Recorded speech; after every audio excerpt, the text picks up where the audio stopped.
नमस्कार, final cut देख रहे हैं आप और मैं हूं प्रियंका गुप्ता आपके साथ। तो चलिए शुरुआत करते हैं खबरों की। और खबरों में सबसे पहले बात करेंगे, उपराज्यपाल मनोज सिन्हा ने महात्मा गांधी की पुण्यतिथि पर उन्हें श्रद्धांजलि अर्पित करते हुए कहा कि बापू आज भी विश्व के लिए जीवंत मार्गदर्शक हैं। गांधी ग्लोबल फैमिली जे के द्वारा आयोजित कार्यक्रम में उन्होंने कहा कि अहिंसा, सत्य और आत्मनिर्भरता के सिद्धांत आज भी उतने ही प्रासंगिक हैं जितने स्वतंत्रता संग्राम के दौरान थे। शहीद दिवस पर सभी महान पुरुषों और महिलाओं के बलिदान को नमन करते हुए 2 मिनट का मौन रखा गया। उपराज्यपाल ने युवाओं से गांधी जी की अहिंसा को साहस के रूप में अपनाने का आह्वान किया और उन्होंने कहा कि संवाद, करुणा और नैतिक मूल्यों से ही समाज में शांति और एकता संभव है। उज्जवल जम्मू कश्मीर और उज्जवल भारत के संकल्प का आह्वान करते हुए शांति दूत और राष्ट्र सेवा पुरस्कार भी प्रदान किए गए।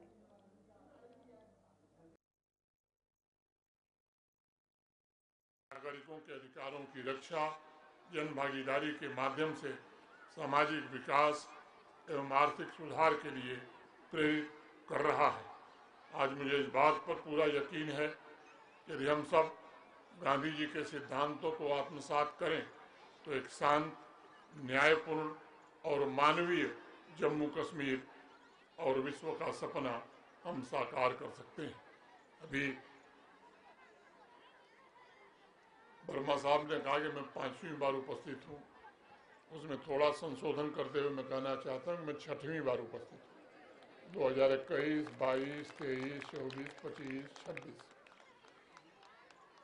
और चाहे 2 अक्टूबर का कार्यक्रम हो, पूरे 1 महीने पदयात्रा निकालना, विद्यालयों में, महाविद्यालयों में, विश्वविद्यालयों में बापू जयंती के कार्यक्रम पिछले 6 वर्षों से यहाँ धूमधाम से मनाए जा रहे हैं और उसका असर समाज पर भी पड़ा है।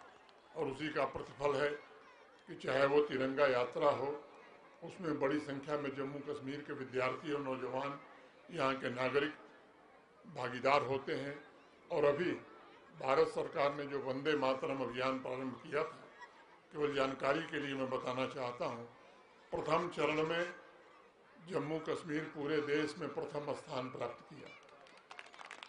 जम्मू कश्मीर की कुल आबादी देश की आबादी की 1% है। बावजूद इसके जो टॉप 10 डिस्ट्रिक्ट थे देश के, उसमें 9 जिले जम्मू कश्मीर के थे और किश्तवाड़ देश का नंबर 1 जिला बना था। दूसरे स्थान पर देश का सबसे बड़ा प्रदेश जहां का मैं रहने वाला हूं उत्तर प्रदेश था और तीसरे स्थान पर मध्य प्रदेश। वंदे मातरम के दूसरे चरण का कार्यक्रम 26 जनवरी को समाप्त हुआ और मुझे बताते हुए प्रसन्नता है कि दूसरे चरण में भी जम्मू कश्मीर ही पूरे हिंदुस्तान में नंबर 1 पर है और 10 में से 7 जिले टॉप 10 में 7 टॉप डिस्ट्रिक्ट वो जम्मू कश्मीर के हैं। ये मैं मानता हूँ कि ये महात्मा गांधी के आदर्शों पर चलते हुए जम्मू कश्मीर ने ये प्राप्त किया है। मैं खास तौर से शिक्षा जगत से जुड़े और सिविल सोसाइटी के सभी नागरिकों को, यहाँ उपस्थित सभी सम्माननीय जनों के प्रति हृदय से कृतज्ञता ज्ञापित करते हुए एक बार पुनः बापू को सच्ची श्रद्धांजलि अगर हमें देनी है तो मुझे लगता है एक संकल्प हमको लेना होगा। बापू बार बार ये कहते थे कि हम जो परिवर्तन देखना चाहते हैं उसकी शुरुआत हमें खुद से करनी होगी। तो मैं समझता हूँ आज यहाँ से हम संकल्प लेकर के जाएं, उज्जवल जम्मू कश्मीर और उज्जवल भारत के निर्माण में हम अपना योगदान दे सकेंगे। बहुत बहुत धन्यवाद। जम्मू कश्मीर विधानसभा के अध्यक्ष अब्दुल रहीम राठौर ने आगामी बजट सत्र की तैयारियों को लेकर आज संयुक्त सर्वदलीय बैठक और बिजनेस एडवाइजरी कमेटी की बैठक बुलाई। विधानसभा का बजट सत्र 2 फरवरी से शुरू होना निर्धारित है और इस बैठक का उद्देश्य सत्र के सुचारू संचालन के लिए सहमति बनाना, विधायी एजेंडा को अंतिम रूप देना और सदन में सरकारी कार्य व महत्वपूर्ण चर्चाओं के लिए समय तय करना था। इस बैठक में सभी प्रमुख राजनीतिक दलों के नेताओं ने भाग लिया और बजट सत्र के दौरान विपक्ष सरकार को सुशासन, रोजगार, डेलीवेजरों के नियमितीकरण, आरक्षण और चुनावी वादों जैसे मुद्दों पर घेर सकता है। वहीं बजट पेश करते हुए सरकार अपनी वित्तीय और नीतिगत रूपरेखा सदन के सामने रखेगी। ये स्पीकर साहब ने ये जो मीटिंग बुलाई थी, ये 2 in 1 थी। इसमें बिजनेस एडवाइजरी कमेटी और ऑल पार्टी मीटिंग भी उसने बुलाई थी। ये रिवायत होती है जैसे कि पहले मीटिंग बुलाना, लीडरों से कहना, सहयोग मांगना। हमने भी कहा, मैंने भी उसमें मीटिंग में कहा, मैंने कहा जो अपोजिशन की बात है वो आप कहिए क्या करना है, लेकिन ये टाइम मत ज़ाया कर दीजिए हाउस का। अब उड़ जाएंगे उन चीज़ों में जैसे कि ये जिनमें कोई मकसद ही नहीं है। इसीलिए ये हमने इसमें एक किया कि एक तो रमज़ान का महीना, पवित्र महीना और नवरात्रा भी आ रहा है। हमने कहा कि इसमें हमने कोशिश की उनको छोड़, उस मंथ को छोड़ा हमने। ये 2 हिस्सों में ये चलेगा, एक तो वहाँ चलेगा, वहाँ पे रोज़े से पहले ख़त्म होगा, फिर ईद के बाद और फिर सेशन चलेगा जिसमें प्राइवेट मोबिलाइजेशन अप्रोप्रिएशन बिल और बिल्स वगैरह पेश की जाएंगी। यही है कि इसमें हम चाहते हैं कि 2 सीटिंग को लेकर भी क्या चर्चा हुई है? इस बारे में क्या 2 सीटिंग में जो है वो बजट नहीं 2 सीटें कंटिन्यू चलेगी। ये मैंने भी चलाया था स्पीकर एज स्पीकर। तो मैंने कहा था कि सिटिंग जब तक 5 बजे तक, हम ये उसमें 1:30 बजे तक हम उसी रूल के हवाले से जो हमारे पास रूल है 5 बजे तक, क्योंकि ग्रांट मिनिस्टर कम है। एक डिपार्टमेंट जस्टिफाई नहीं हो सकता कि 1 घंटे में सारे। आज जहां तक बिजनेस एडवाइजरी कमेटी का ताल्लुक है, उसका इजलास हुआ स्पीकर साहब की सदारत में। लगभग सारे मेंबरान, सारे पार्टियों के नुमाइंदे थे और इसमें जो ये सेशन, बजट सेशन है, यही सेशन बहुत ज़्यादा अहमियत वाला सेशन होता है जिसमें गवर्नर साहब एड्रेस पेश करते हैं और इसके अलावा सरकार की तरफ से बजट पेश किया जाता है। और इन इश्यूज़ को लेकर स्पीकर साहब ने ये कहा कि मैं आपका मशवरा चाहता हूँ, आपके एडवाइस के लिए ही आपको यहाँ दावत दी है ताकि इस सेशन को बामकसद बनाया जाए और जो मेयार मुकर्रर हुआ है आज तक, उसको बराबर कायम रखा जाए और हर मेंबर को मौका मिलेगा बात करने का। इसीलिए उन्होंने ये भी कहा और हमने भी यही अपील की, मुतालबा किया कि सेशन सिर्फ 1:30 बजे तक ही नहीं बल्कि हमारे बिजनेस रूल्स बता रहे हैं 5 बजे तक भी 2 सेशंस भी हो सकते हैं और अगर स्पीकर साहब चाहे तो इसमें इस मुद्दत में इजाफा भी कर सकते हैं। तो उनकी तरफ से, हमारी तरफ से यही बात रही, ज़रूरत पड़े तो मुकम्मल टाइम मिलेगा, 2 सेशंस कायम होंगे ताकि हर मेंबर को अपने इलाके के, जम्मू कश्मीर के मामलात के बारे में गुफ्तगू कर लें।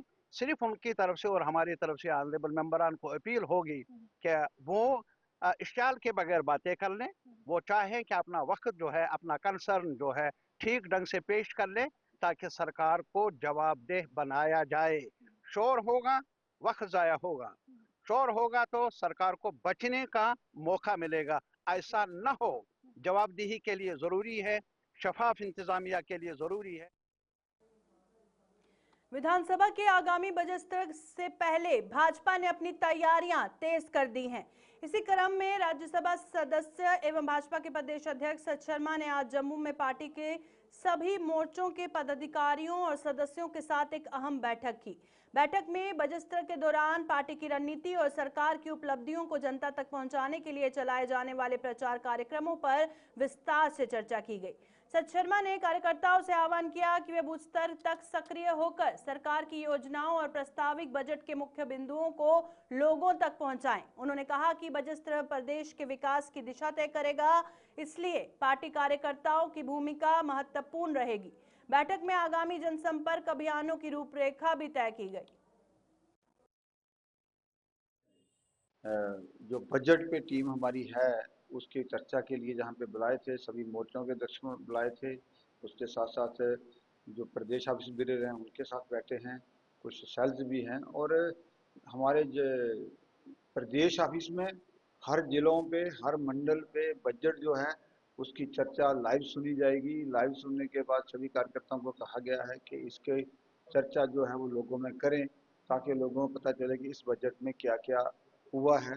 और कार्यकर्ताओं ने नहीं सुनना है, बाकी लोगों को भी साथ लेने के लिए कहा गया है। इस पर जो और पार्टी नरेंद्र भाई मोदी जी के इस बजट को किस तरह अच्छी तरह लोगों के बीच में लेके जाए, जल्दी से जल्दी लोगों को समझ आए, इस तरह अध्यक्ष जी ने कहा है।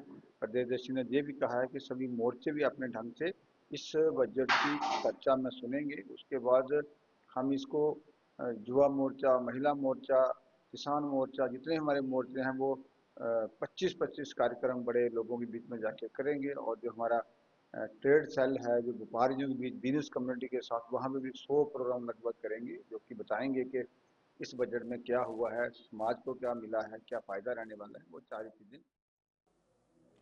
जम्मू पश्चिम विधानसभा के विधायक अरविंद गुप्ता ने आज जम्मू के वार्ड नंबर 32 अजीत कॉलोनी का दौरा कर स्थानीय निवासियों से सीधा संवाद किया।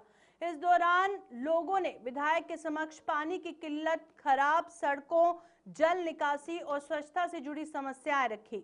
विधायक ने लोगों की मांगों और सुझावों को सुना और भरोसा दिलाया कि इन्हीं के आधार पर इलाके में नए विकास कार्य शुरू करवाए जाएंगे। उन्होंने कहा कि लोगों को बुनियादी सुविधाएं मुहैया करवाना जनप्रतिनिधियों का दायित्व है और सभी दिक्कतों का जल्द स्थायी हल निकाला जाएगा। बुजुर्ग आदमी कर रहे हैं, बच्चे कर रहे हैं, पानी। अगर स्थानीय लोगों का साथ और प्यार रहेगा तो मेरे को लगता है कि हम इस एरिया को अच्छी तरह से डेवलप करेंगे, लेकिन हमें टाइम लगेगा थोड़ा सा इस चीज़ों को डेवलप करने के लिए। थोड़ा अगर प्रॉपरली, अगर मैंने एक लेटर हमारे जो कैबिनेट मंत्री हैं मनोहर लाल खट्टर जी, मैंने उनको भी लेटर लिखी है कि जो वार्ड नंबर 32 है इसको स्मार्ट वार्ड कंसीडर किया जाए, जिसमें पूरे वार्ड की डेवलपमेंट की आती है। अब देखो कितनी चीज़ें मेरे को होप पॉजिटिव हैं सारी की, हमारा जो काम है आने वाले टाइम में अच्छा डेवलप होगा। जो लोगों की प्रॉब्लम्स हैं, जो बेसिक प्रॉब्लम्स हैं, हम ज़्यादा बोलते हैं कि हमारी रिस्पॉन्सिबिलिटी बनती है कि बेसिक कम्युनिटीज़ लोगों को देनी, पानी, नाली, गली, बिजली वगैरह। अगर हम भी लोगों को ना प्रोवाइड करें तो हमारे लिए सोचने का विषय है कि 78 साल की आज़ादी के बाद भी लोग इस हालत में रह रहे हैं। और जिससे जम्मू को हम स्मार्ट सिटी कंसीडर करते हैं और स्मार्ट सिटी के अंदर जो लोगों की ये हालात हैं, ये एक सोचने का विषय है। मेरे को लगता है कि सभी लोग, जैसे आज हम मिलके एक बैठक की है, आपस में इसका चिंतन किया। गुरु रविदास सभा ने 28 जनवरी को निकाली गई शोभा यात्रा के सफल एवं शांतिपूर्ण आयोजन के लिए पुलिस और प्रशासन का आभार व्यक्त किया। और सभा के प्रवक्ता चमनलाल ने प्रेस कॉन्फ्रेंस के दौरान बताया कि शोभा यात्रा के दौरान सुरक्षा, ट्रैफिक नियंत्रण और अन्य व्यवस्थाएं बेहतर रही, जिसके लिए संबंधित विभाग बधाई के पात्र हैं। उन्होंने कहा कि प्रशासन के सहयोग से कार्यक्रम सुव्यवस्थित तरीके से संपन्न हुआ।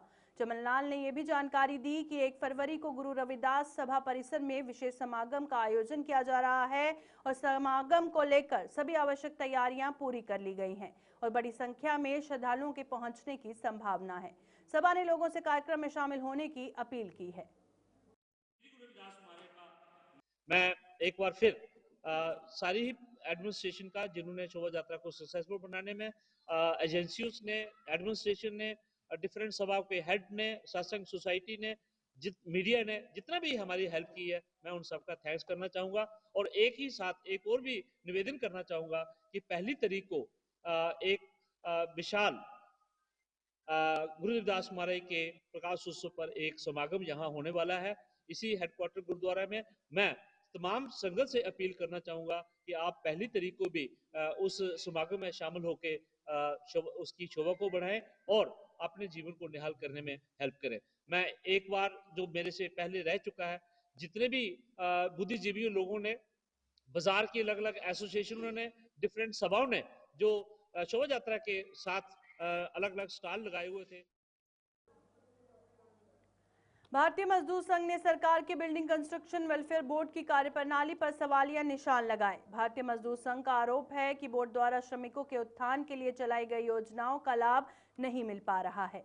संघ के संगठन महामंत्री अशोक चौधरी ने प्रेस कॉन्फ्रेंस के दौरान कहा, कई मामलों की फाइलें सरकार के पास लंबित पड़ी हुई हैं, जिसका खामियाजा श्रमिकों और उनके परिवारों को भुगतना पड़ रहा है। अशोक चौधरी ने चेतावनी दी कि इन सभी मामलों का निपटारा जल्द ना हुआ तो भारतीय मजदूर संघ 10 दिनों के बाद आंदोलन शुरू करने पर मजबूर हो जाएगा। जो है लगभग पिछले 1 साल से इस बोर्ड के अंदर जो काम करने वाले वर्कर्स हैं, उनको पैसा जो है उनका रिलीज नहीं हो पा रहा है, क्योंकि स्वाय इनको डेथ केसेस जो हैं वो पिछले लगभग 1 साल से जो लोगों ने फॉर्म जो अप्लाई किया हुआ है, जो विडोज हैं बेचारी, उन्होंने अप्लाई किया हुआ है, उनके बच्चे, उनका बीवी उनका मुंह देख रही है उस वर्कर की जो इस दुनिया को छोड़ के चला गया है, लेकिन पिछले 7-8 महीने से 9 महीने से वो सेक्रेटरीट के अंदर फाइलें पड़ी हुई हैं, क्योंकि इस बोर्ड के जो चेयरमैन है ऑनरेबल सीएम साहब हैं और सीएम साहब के पास और भी बड़े काम होते हैं, उनके लिए ये सब देखना भी मुश्किल होता है, लेकिन फिर भी उसके बावजूद भी इनकी ओर ध्यान देना चाहिए, क्योंकि 1 साल से फाइलें पेंडिंग पड़ी है और डेथ केस की फाइल जो है ये जल्दी से जल्दी इसको इन्होंने निकालना चाहिए। इसी के साथ साथ जो मैरिज की स्कीम है, जो मेरिटोरियस की स्कीम है, जो बच्चे 10वीं और 12वीं में 50% से नंबर ज्यादा लेते हैं उनके लिए स्कीम है, और वो केस जो है वो भी 1 साल से वहां सेक्टेड के अंदर पेंडिंग पड़े हुए हैं। तो हमारा ये निवेदन है, ये सारे मांगों के और ध्यान करके, और चीफ मिनिस्टर साहब को, क्योंकि वो हमारे चेयरमैन है बोर्ड के, उनको इनिशिएटिव लेना चाहिए और इसको तुरंत सॉल्व करना चाहिए। अगर नहीं होगा तो 10 दिन के बाद आंदोलन। अरनिया कस्बे के वार्ड नंबर 5 में शिवसेना हिंदुस्तान की युवा इकाई द्वारा नशे के खिलाफ एक जागरूकता कार्यक्रम का आयोजन किया गया। कार्यक्रम का उद्देश्य युवाओं को नशे के दुष्प्रभावों के प्रति जागरूक करना और समाज को इस बुराई से मुक्त करने के लिए एकजुट करना था। इस मौके पर अरनिया थाना प्रभारी दिलावर सिंह अपनी टीम के साथ विशेष रूप से उपस्थित रहे। उन्होंने लोगों को संबोधित करते हुए कहा कि नशा न केवल व्यक्ति बल्कि पूरे परिवार को, समाज को प्रभावित करता है। उन्होंने युवाओं से नशे से दूर रहने और किसी भी संदिग्ध गतिविधि की सूचना पुलिस को देने की अपील की। कार्यक्रम में स्थानीय लोगों ने भी बढ़ चढ़कर भाग लिया और नशा मुक्त समाज बनाने का संकल्प लिया। ਇਹਦੇ ਵਿੱਚ ਇੱਥੇ ਇੱਕ ਪ੍ਰੋਗਰਾਮ ਰੱਖਿਆ ਵਾਰਡ ਨੰਬਰ 5 ਚ। ਪਹਿਲੇ ਨੰਬਰ ਤੇ ਅੱਜ ਅਸੀਂ युवा पीढ़ी ਇੱਥੇ नशे को अवेयर किया कि नशे को दूर होन, अपने खेलने में भाग लेन, अपने माता पिता की सेवा करन, अपने पढ़ाई पर और उनके परिवार भी अवेयर किया कि अपने बच्चों का पूरा ध्यान रखन। साढ़े बच्चे किन्ने बजे स्कूल जा रहे हैं, किन्ने पैसे खर्च कर आए हैं और किन्ने बजे घर आए हैं, किहड़े यार दोस्तें ने बोन होने ताकि वो नशे तरफ नहीं जान। अस अपनी युवा पीढ़ी की बचाई सकते और अज SHO नहीं आए हैं, उन्हें भी असें इत्थे सम्मानित किया। मेन फोकस रहा कि जिहड़े तुहाडे बच्चे ने, तुहाडे बच्चे कोला बड़ी प्राप्ति तुहाडे वास्ते कोई नहीं है। अगर तुहाडे बच्चे सेफ ने, सेहतमंद ने, अच्छे पढ़े दे ने, ते कोई शक नहीं है कि आने वाले दिन तुहाडे पर अच्छे ही आएंगे। ते जे तुहाडे बच्चे अज कुछ भी गलत लाइन पर चली पाउंदे ने, कोई एंटी सोशल एलीमेंट बनी जाते हैं, कोई ड्रग्स वाले रस्ते पर चली जाते हैं, वो शरीरिक तौर पर तो जिहड़े कमजोर होने का उन्हें दिमागी मानसिक तौर पर भी कमजोर हो जाने ने। और जिला रियासी के टांडा क्षेत्र में MG नरेगा बचाओ संग्राम के तहत एक कार्यक्रम आयोजित किया गया, जिसकी अगुवाई कांग्रेस के पूर्व अध्यक्ष प्रीतम सिंह ने की। कांग्रेस नेताओं ने भाजपा सरकार पर MG नरेगा का नाम बदलकर जनता को गुमराह करने का आरोप लगाया। उन्होंने कहा कि कांग्रेस शासन ने 100 दिन की रोजगार गारंटी स्पष्ट थी, जबकि अब ऐसी ठोस गारंटी नहीं है। नेताओं ने कहा कि उन्हें नाम बदलने से आपत्ति नहीं, बल्कि उन्हें रोजगार की कानूनी गारंटी चाहिए। उन्होंने केंद्र की 90% भागीदारी बहाल करने और पंचायतों से सलाह लेकर कम से कम 125 से 200 दिन की रोजगार गारंटी कानूनन सुनिश्चित करने की मांग की। किसी ने बनाई है ना मेरे भाई ने स्कीम, और कांग्रेस जो पूरे देश के अंदर इसका विरोध कर रही है वो इसलिए कर रही है कि इनको स्कीम के बीच में राम जी का नाम आ गया। मैं आपके चैनल के माध्यम से और सभी मीडिया के माध्यम से अपने बीजेपी के लीडरों के सामने और बीजेपी सरकार को ये कह देना चाहता हूं कि हमें राम जी के नाम से कोई दिक्कत नहीं है। आप राम जी के नाम के साथ चाहे कृष्ण जी को भी जोड़ लो, किसी और भगवान को भी जोड़ लो, जो नाम रखना चाहते हैं वो आप रख लीजिए, लेकिन आप कानूनी अधिकार दीजिए लोगों को। ये स्कीम नहीं चलती है। स्कीम तो आपके रहमो कर्मों पर है कि आप किसी को कुछ दो या किसी को ना दो। जो कांग्रेस के टाइम पे मनरेगा जो बनाया था वो कानून था, एक्ट है, आज भी है। आप उसको रिप्लेस करना चाहते हैं, उसकी हम निंदा करते हैं और वही हम लोगों को आगाह कर रहे हैं। हम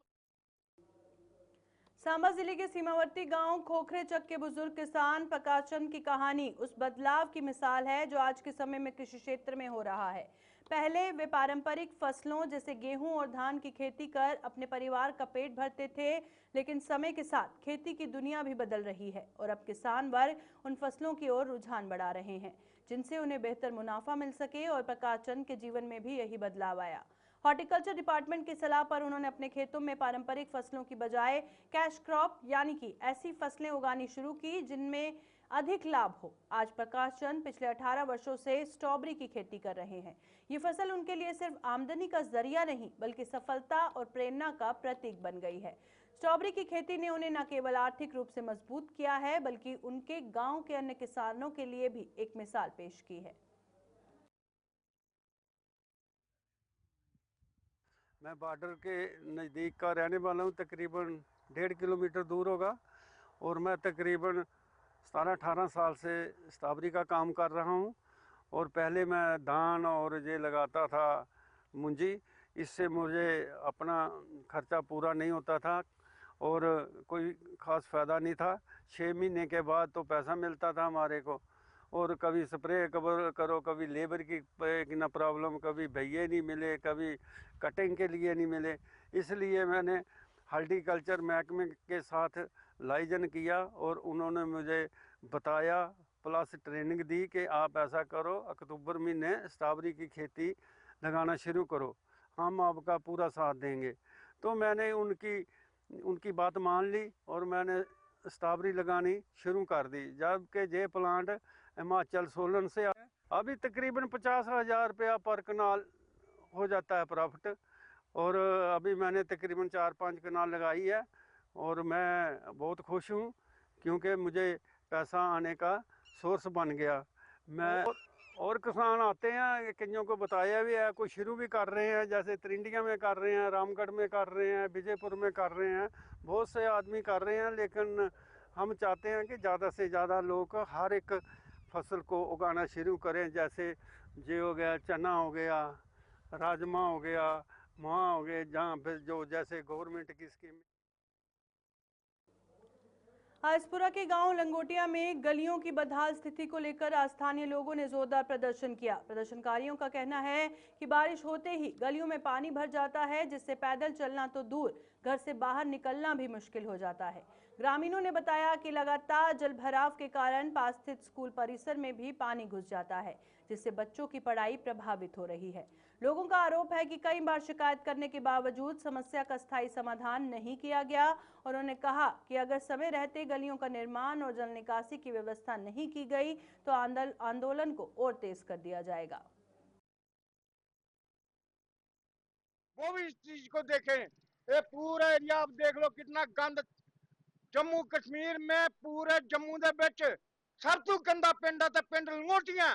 किते भी जा कोई रिश्ता लेके नहीं आंदा जिहड़े पिंड दा मुंह देखदा कैमरा घुमाओड़ा। देखो इत्थे की बुरा हाल है।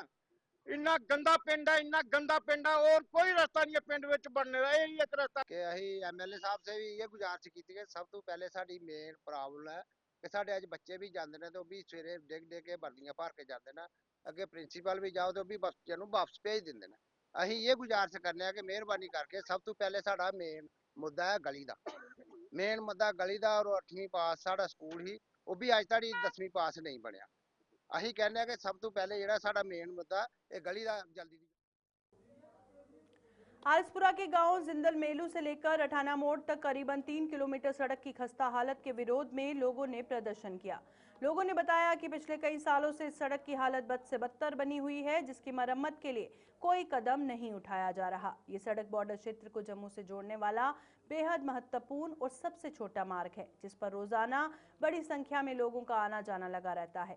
उन्होंने प्रशासन से मांग की कि इस सड़क की जल्द से जल्द मरम्मत करवाकर इसकी ब्लैक टॉपिंग की जाए ताकि उनकी आवाजाही सुचारू हो सके। आज मीडिया का शुक्रिया अदा करता हूँ, गुलिस्तान चैनल का। और मैं ये बात कहना चाहता हूँ कि हमारा थाने जिंदल मेलू गाँव से लेकर थाना गाँव की जो रोड की बहुत खस्ता हालत है, आज से 6-7 साल पहले बना था। इस रोड को स्लैड से लेकर आसपुरा का भी लिंक लगता है और स्लैड को लेकर दलबैर का भी लिंक लगता है। खासकर जिंदल मेलू से लेकर नरिया बॉर्डर तक जो है वो सभी जितने भी दुनिया सारी इधर से गुजरती हुई लगती है।